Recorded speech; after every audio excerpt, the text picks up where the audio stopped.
Previously on Dennis Miller. You know, sometimes I stand here looking out at all those people and I can't help but wonder, what are their lives like? Did you ever think that? Just the backdrop, Dennis. There are no people out there. Oh, yeah, right.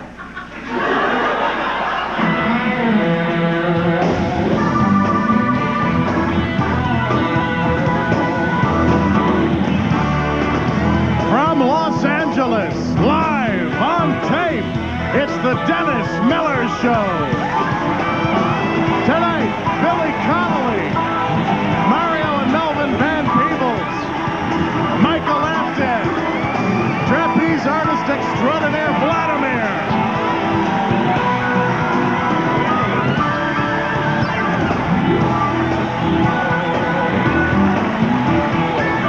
And now, it's him.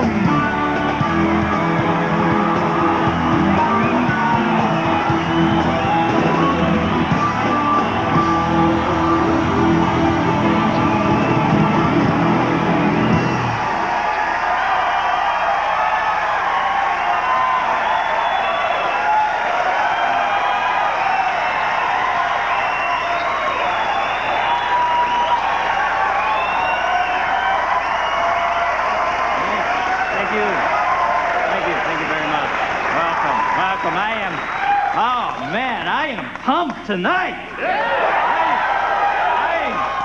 I am pumping. I'm crashing. Somebody else is gonna have to do it. Can I have my lithium? Okay. Well, welcome to the show. How you doing, Nick? Goldie? What's up, boys? You okay, pal? Yeah, I just, you know, it's that cyclical thing, man. I get wild. And I kind of bum out. I love that about you. Yeah, that's my duality that's such a turn on. Hey, what's in the news, kids? Jerry Brown said today that after his win in Maine, he should be considered the sleeper of the Democratic race. Of course, Bill Clinton is still considered the sleeper around of the Democratic race. After tying with Tsongas in the Maine caucus, Jerry Brown said to reporters, "Now maybe you guys will take me seriously," and everybody laughed. Because of GM's catastrophic losses, this rips my guts out. Retired Chairman Roger Smith's pension has been trimmed from $1.2 million to $1 million a year. Aww. Yeah, times are tough all over. He might have to fire the lady who comes in once a week to dust the left side of his scrotum.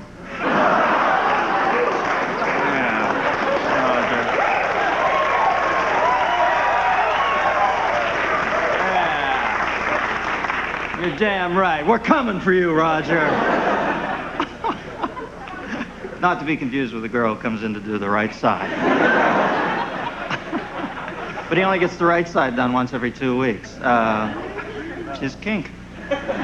Imelda Marcos said today that she has accepted the Philippine government's conditions for returning her husband's body, and she said she was very glad she kept her receipt. You gotta do that. Imelda has been given permission to bury her husband in the Philippines. She was seen out last night trying to steal a headstone. And the Grammys are tonight. Yeah, that's exciting. Whoopi's gonna host. You know, Michael Jackson has won the most Grammy Awards in 1 year. How many? 8, exactly. And he also is the only person ever to accept an award for himself as somebody else.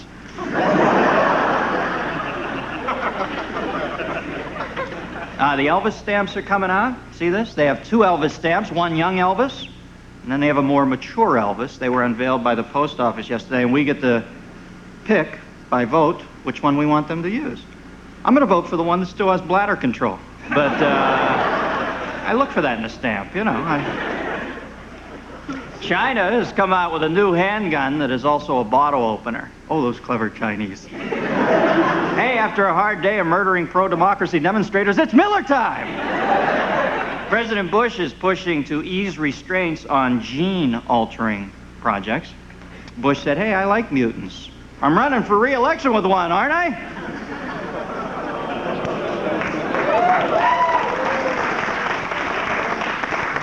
Tastes great. Quail joke. Come on. All right, everybody's on Danny's good side. I like Dan Quayle. I think a Quayle is like Dan Tanner's assistant Binzer on Vegas. You know, you let him answer the phone, but he's not drive the T-Bird. Bush is against...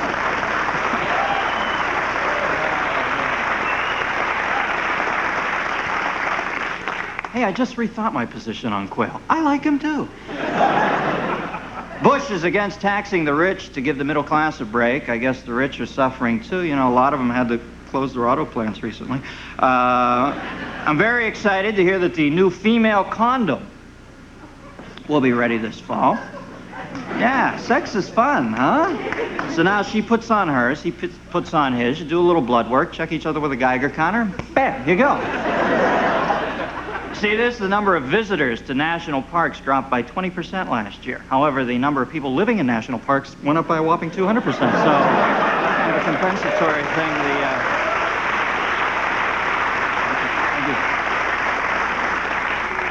He will sleep till noon, but before he starts, he'll have every single basket that's in Jellystone. Hey, boo. There you go. What was Quick Draw McGraw's sadistic cousin with the guitar? El Cabong. El Cabong. Of course. Expressing his Latin blood. El Cabong. Anybody remember that? Yeah. I've heard theories of a second Cabong man. Apple Computer said today that it made a breakthrough that will let its computer listen to you when you talk. Apple's toying with a lady Macintosh that listens to you but then tells you what a jerk you are right after you finish. And President F.W. de Klerk of South Africa announced a whites-only vote on ending apartheid. Man, this guy makes David Duke look like David Duke. Ted Kennedy turned 60 over the weekend. Friends and family plan to honor him with a cake with 60 candles on it, one for each major mistake he's made in his life. And finally, two bartenders are suing each other over the right to take credit for teaching Tom Cruise his flashy moves in the 1988 movie Cocktail. The case will be decided in a California court, and the winner will be awarded a life. Okay, we've got a good show for you tonight. You seem a little reluctant tonight. You okay? Everybody all right? Want me to hug you? Okay. Come on now. We got a good show for you tonight. We have the delightful Billy Connolly is here, and Billy. And he formerly was in Cirque du Soleil. I think he's left Cirque du Soleil for Las Vegas now, as I understand. I can't think of two more antithetical places on Earth than there, but he's the... Did you ever see Cirque du Soleil? The big guy on the bungee cords? Yeah, Vladimir is here. He's going to do his...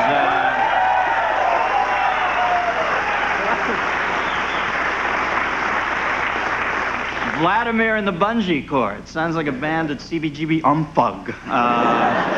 Mario and Melvin Van Peebles are here, and lastly, a man who does a film every 7 years, amongst other projects. He's multi-talented, but he does the 2835 Up series, brilliant film. I saw it the other night. Michael Apted is here, and you're here, old Goldie. Thank you for that.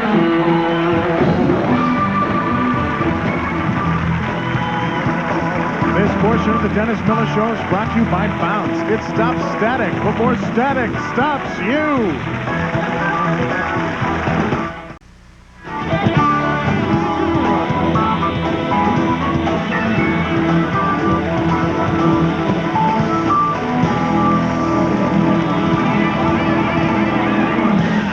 Welcome back. Welcome back. You better get motivated, people.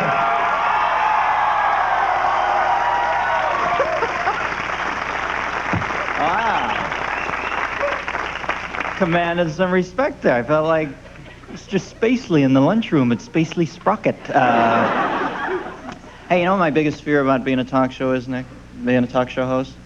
That if an earthquake hits while we're on air or taping, I know I'll be such a wussy. I'll be under this desk, and they'll run that film on CNN all night.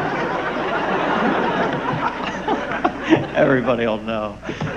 Hey, if you've been watching the show diligently over the last few weeks, you may have noticed I got my locks trimmed, little haircut coif. As a result, hey, the topic of tonight's case for and against is haircuts. Case for haircuts, a professional stylist makes sure your sideburns are symmetrical.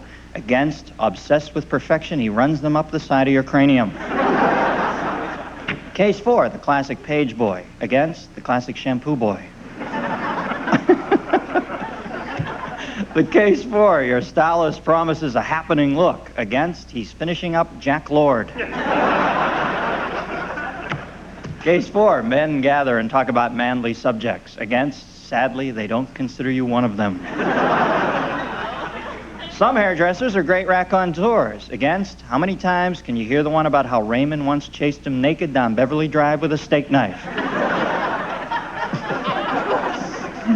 No, I love that joke, huh? Did I deliver that wrong? Oh, that's a good joke. Case 4, you ask for something different. Against, you look like a character from Hellraiser. The case 4, a good stylist can help conceal your hair loss. Against, that's what they told Dick Van Patten.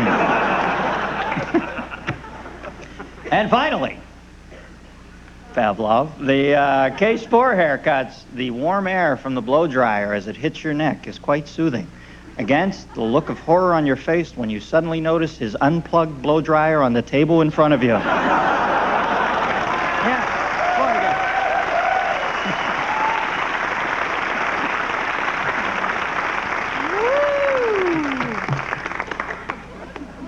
Swimming upstream here. What is this?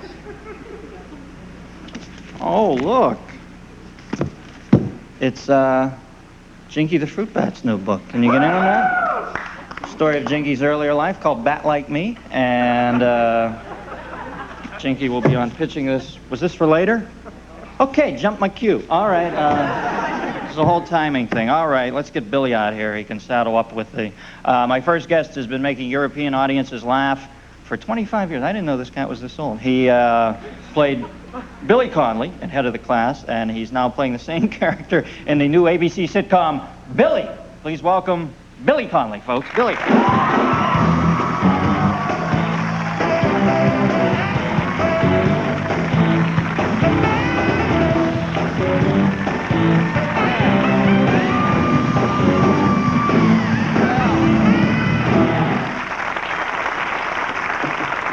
What are you digging, man? You looking the place over? Brilliant set. Yeah, you I like love this it. set? Oh, look at it. I love this. I don't even know what's out there. I always sit back all little here. woody designs. It's a bit like that. Oh, boy. It's Pretty the neat, isn't it? second most interesting pattern on this stage.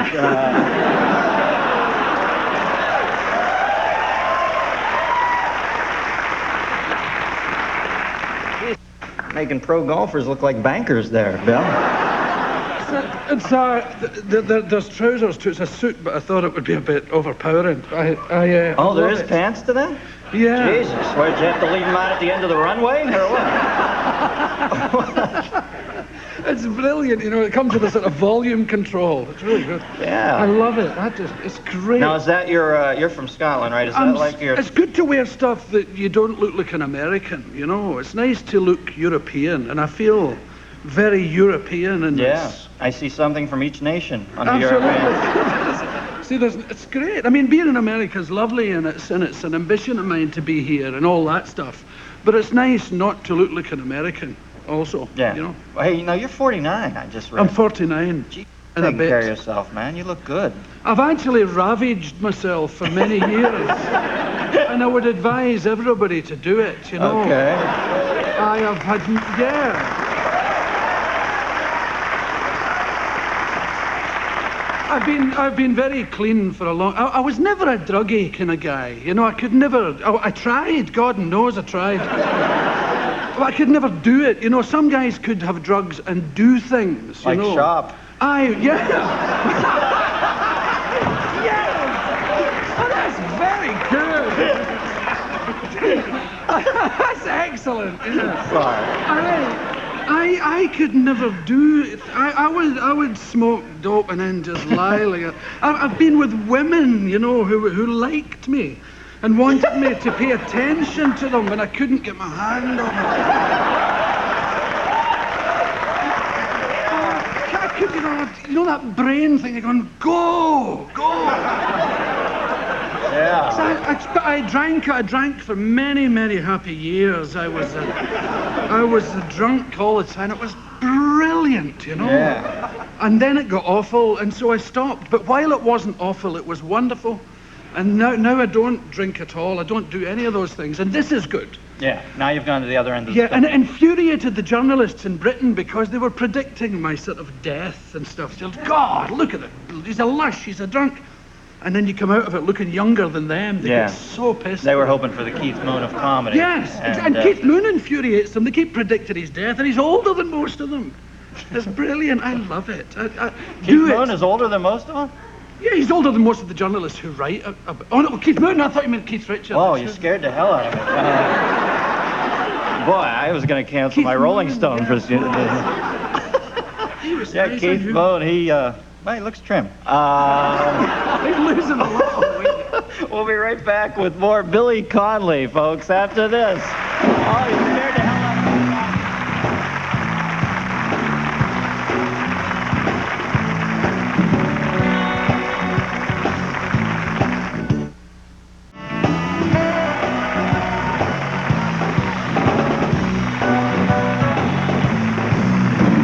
All right, welcome back, Billy Connolly.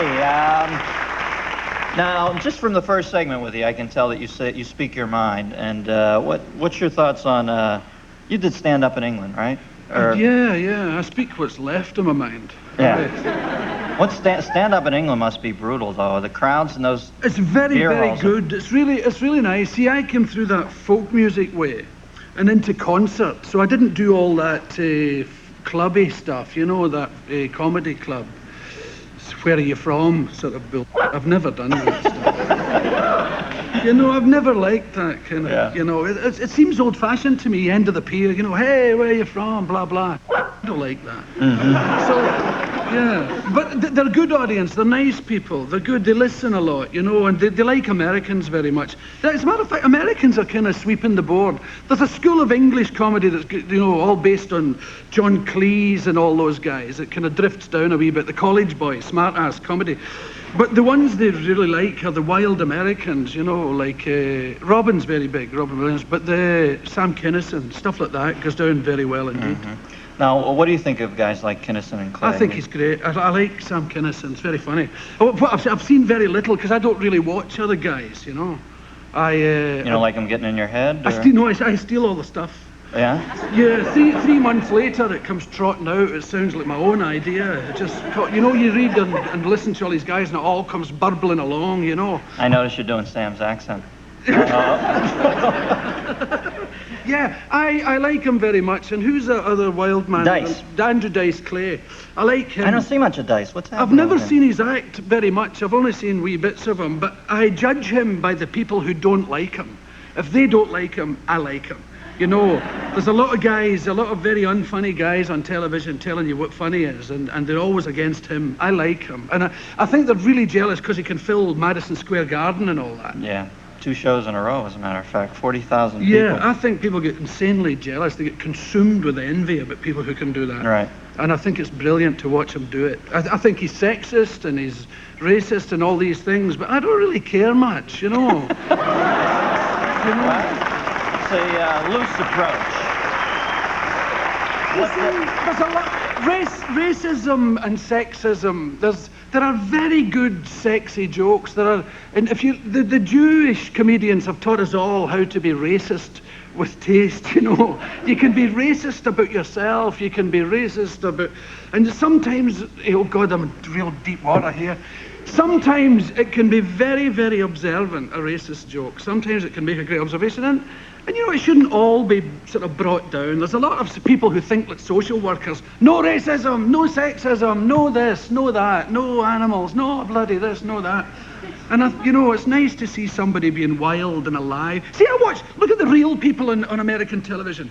I watch those people in the morning on Oprah Winfrey and Geraldo. People are all lunatics. People with their children. You know, you see those people come on with their own kids. You'll have the wife here, the husband there, and this thing in the middle, chewing with a baseball hat on backwards. He's making their life a misery, and nobody hits him. That is the answer.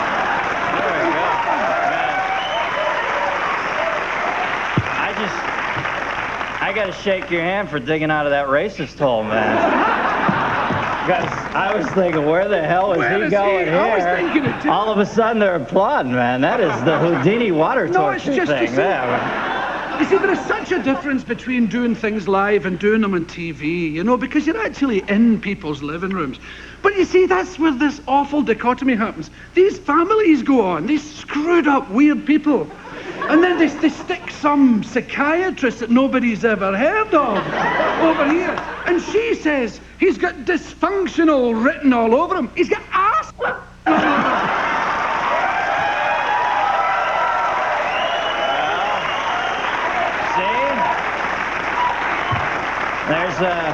There's a clarity of thought bred out there on the Scottish moors. That cold wind comes in. Well, see, if the father says, well, I disagree, she goes, he's in denial. They've got these weird answers.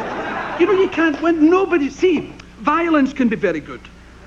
Violence can be. Now, let's watch him get out of this one. In politics, I'm a firm believer there are far too many nuclear weapons and not enough politicians being smacked in the mouth.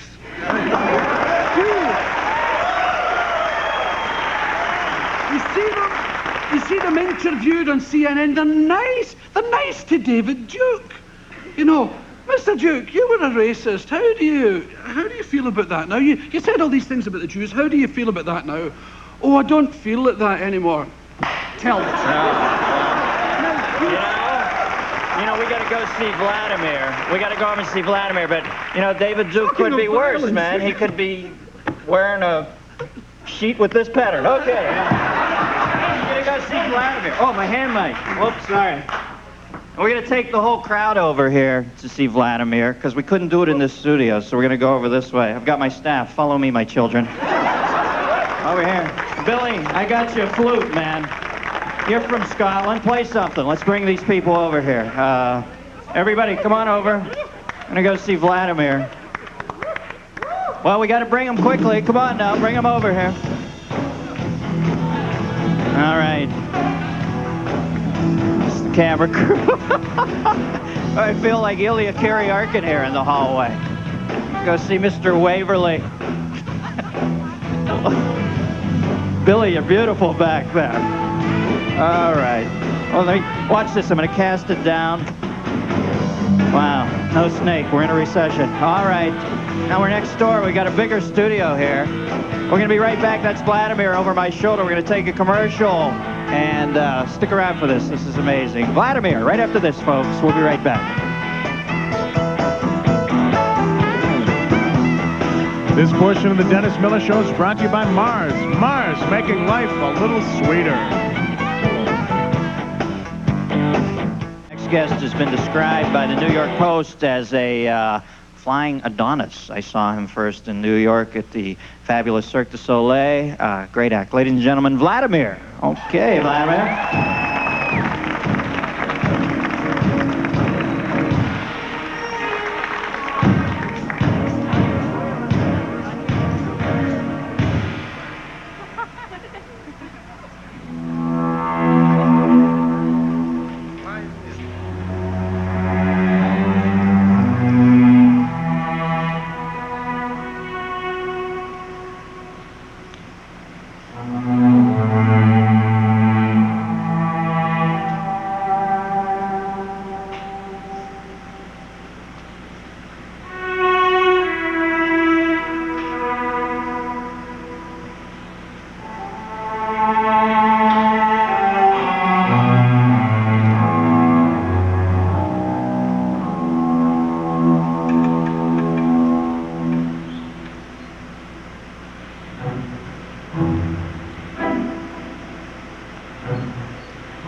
Give him a hand, folks. Yeah. Hey, Vladimir. All right. So weird. I have the same undies on. We'll be right back with actor, director Melvin Van Peebles right after this, folks. Thank you, Vladimir.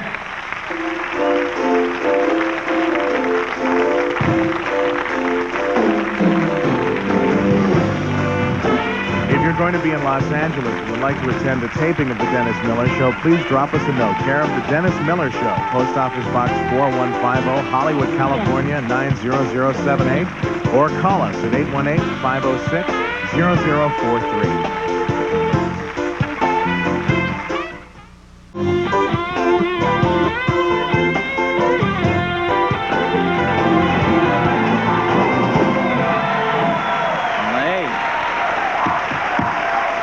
Vladimir.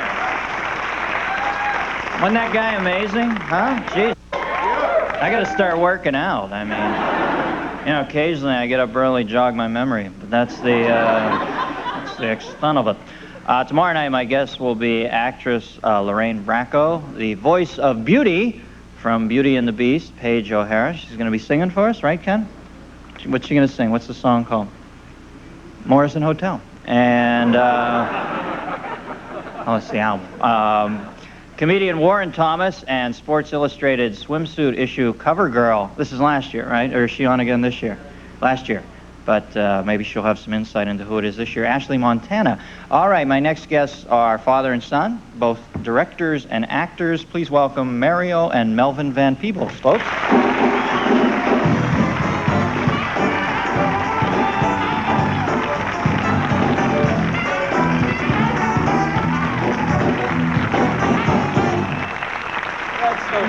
How you doing? Hey.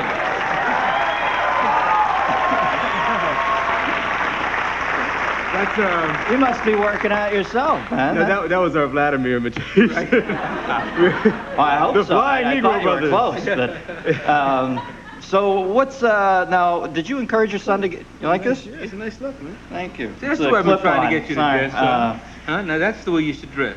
Huh? He has his hair the same way. He's got dressed for success. Same thing. You be important, you gotta look important. No, that looks good on you, man. I just got the whole. What's this called? My dad told me Van I look Dyke. like a black Bart Simpson with my hair. But it makes it easy not to comb.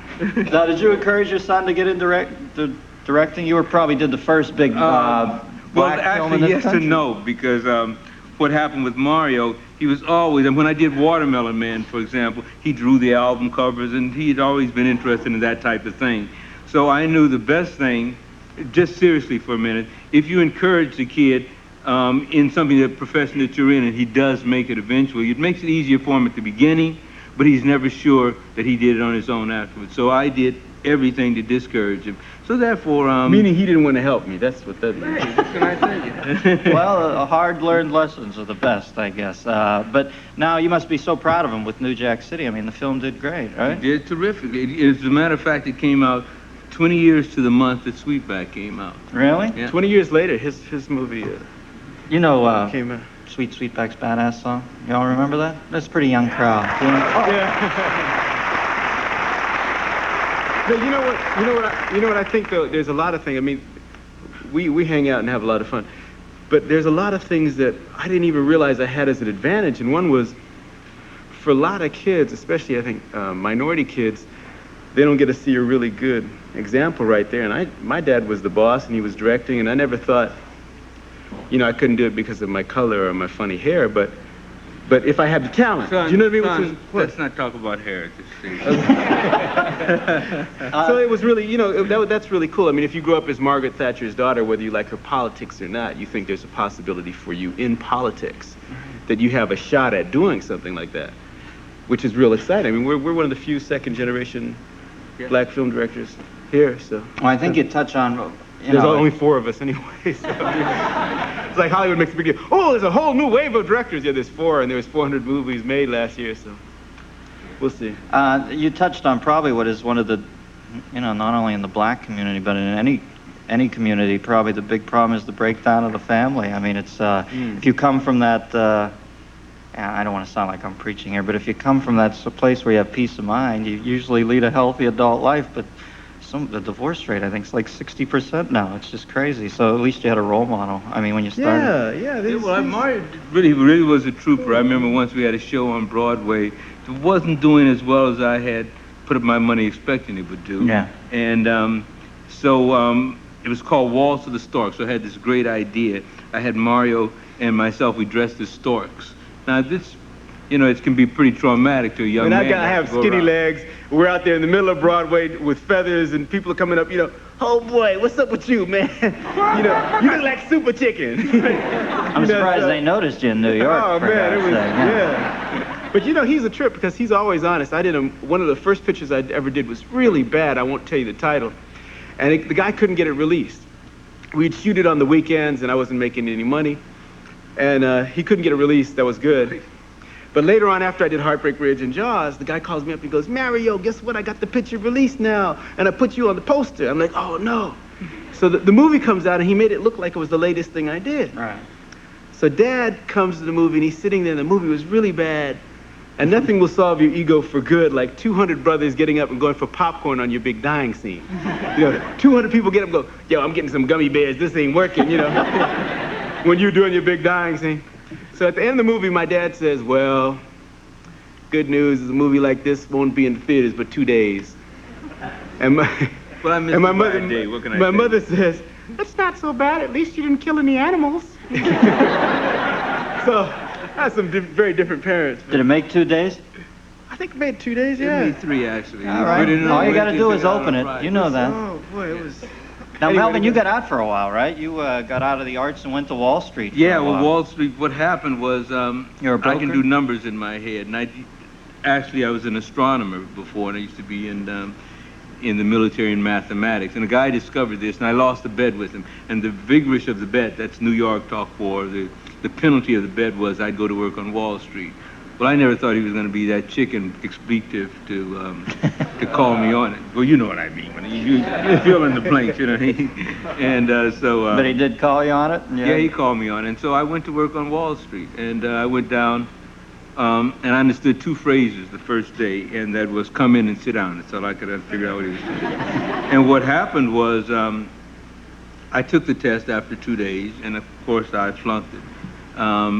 And being from Chicago, that sort of annoyed me because the guy laughed. So I hired myself out as a messenger. I had to be the oldest messenger in the Wall Street. He did. He was the oldest messenger. And he became one of the first brothers and I was the first, yeah. And I became the first black trader on the American Stock Exchange because the next month I took the test and I passed. And then I got so successful at it, I wrote a book on.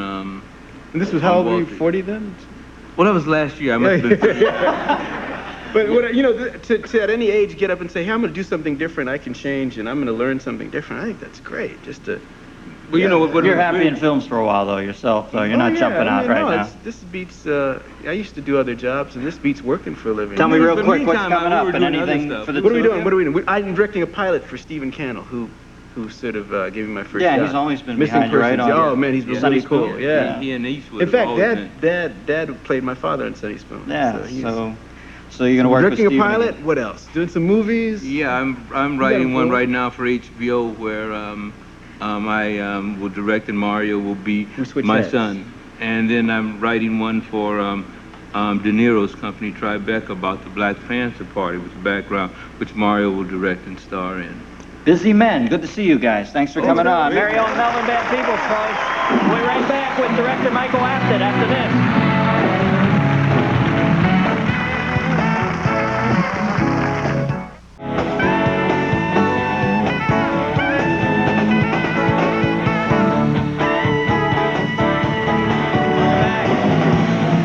Welcome back. While you were away, we shot our last previously on the Dennis Miller Show during the commercial break. A two-time British Academy Award winner, my next guest chronicled the hopes, ambitions, and angst of a group of English youngsters every 7 years since 1964.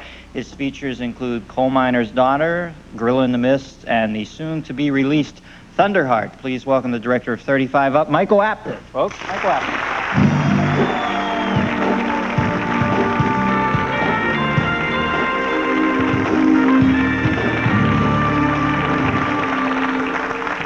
for the uninformed in our audience, why don't you explain the premise of the whole Up series, as it Well, were? I started in 1964 with a group of 7-year-old children, 14 of them, and I've been back ever since, every 7 years, and they're now 35. So over 5 generations, you watch these people grow up. It's like looking at the family album, as it were. Yeah, I really thought it was the most enjoyable evening I've ever had in a movie theater. I thought it was Really? riveting. I saw it last week. Thank you. I'd like to show the clip real quick so they might have an understanding better of what we're talking about, and Right. then we'll talk about it. From 35 up. Every 7 years, a little pill of poison is injected. What would you like to be when you grow up? I want to be a jockey when I grow up. What will you do if you don't make it as a jockey? I don't know. At 21, Tony was learning to be a London cabbie. I once met Kojak, I picked him up. At 28, Tony was taking acting lessons. Son, it's a big world out there, and obviously I can't get into it, boy. What will you be at 35? It's better to be a has-been than never was, wasn't it? Can you think what you'd like to be doing in the year 2000? I want to be an astronaut. I definitely would like to be a coach driver.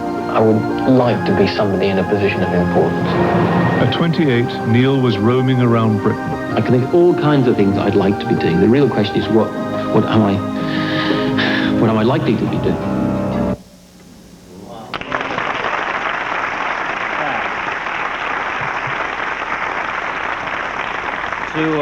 To see the seeds of their adult behavior planted in their childhood, the difference between Neil at 14 and 21, is there footage we didn't see? Did something happen there because of such a charming 14-year-old? I think you can see when he's 14 a bit of stress coming in, and at 21 a lot of disappointment, but it is tragic the way you see his life in a sense become dislocated. But I mean, it's not all sad. There are some happy stories. There's some people who really succeeded. I mean, and the fun of the film is, can you see the man in the child? Can you look at a 7-year-old and see what you're going to become?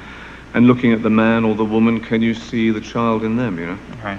It's so funny when some of them get caught in their own self-belief. The one woman who said she'd never have the child. Right. And then the editing's so brilliant. You cut right to her. She has this baby, and she's just completely overjoyed. God help us if any of us had it done to us. Yes. Now, what about you? Obviously, are the disembodied voice we hear, right?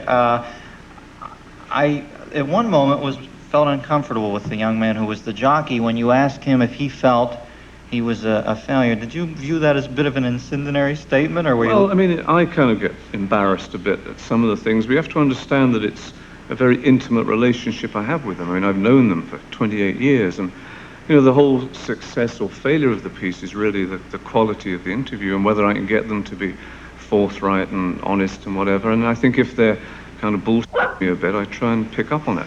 Now, but I mean, I don't think I'm after them. I don't think I'm trying to catch them out or anything. Right. After having you and Billy on tonight, you're allowed to say on English TV, aren't you? Just detecting a pattern there. Now, some of them have elected to drop out, right? 2 of them. Yeah, but I've lost 3 altogether. I mean, some of them come back. I lost one at 28, and he's come back again. And it's just, I mean, it's a life's work for me. It was the first job I ever did when I started in television, and I'm still doing it. And I just keep a relationship with them and hope that next time some will come back. So I never think it's gone if they don't do one of the films. Because you miss them when they're not there. There's 14 of them, and it is a family. And you miss the kind of the counterpoints when they go, because what you see is what it started out as, is just a look at the English class system, whether some people at 7 knew exactly what they were going to be doing, and others didn't have a clue, which is probably true in any society. I had the feeling the one man who worked in the sausage factory, that's why he bailed out, because he said he would never work there his whole life, and there he's he was, still there. yeah. Boy, the caste system in England is brutal sometimes, isn't it? I mean, it is, and that's what. But I think, what surprised me when I brought 28 up to America was how Americans understood it. I thought no one's going to get this. You're going to have to understand the English education system, the English class system. It seems to not be about that anymore. It seems to be about universal things, about growing up, about ambition and success and promise and failure. And I don't think you have to know anything about England to really understand and enjoy the film. Well, I just thought it was a brilliant film, and I hate to say I can't wait for 42 Up, because that'll make me 7 years older too, but it's a brilliant piece of work. Well, thank you. Michael Apted, folks. We'll be right back after this. This portion of the Dennis Miller Show is brought to you by Afrin Nasal Spray. Afrin, because you shouldn't have to wait to breathe.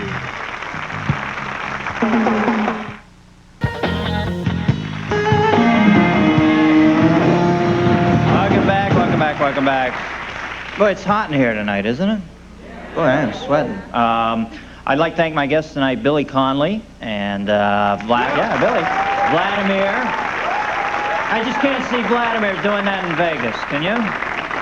Such a pretty thing. I just have that vision of him in Circus over the crap table. Mario and Melvin Van Peebles and Michael Apted, 35 up. Do yourself a favor. Good night, teenagers.